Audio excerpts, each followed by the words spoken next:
कुछ समान राशि है। आप सम्मानी हमर बोचको साहू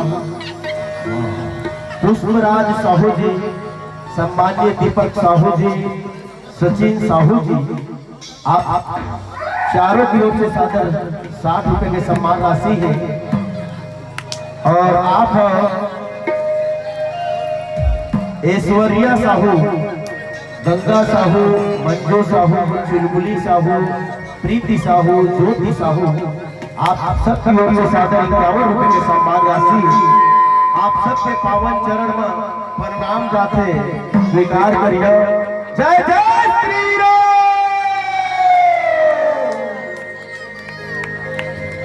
दुर्गे मैया की जय हो।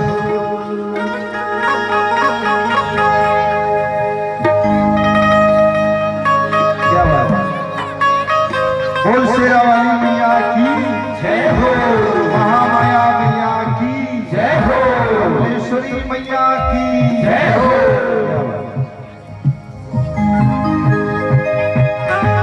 आगे ना के तीरे तीरे चौरा बनायो चौरा माँ तुलसी लगाए हो मैया चौरा माँ तुलसी लगाए हो। आगे ना के तीरे तीरे चौरा बनायो चौरा माँ तुलसी लगाए हो मैया चौरा माँ तुलसी लगाए हो। आगे ना के तीरे तीरे चौरा बनायो चौरा माँ तुलसी लगाए हो मैया चौरा माँ तुलसी लगाए हो।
सच्चे दरबार की जय जय श्री राम, जय श्री राम। ना झूले ना झूलावन मैया हो गिर गए नौलखिया के हार हो मैया गिर गए नौलखिया के हार हो।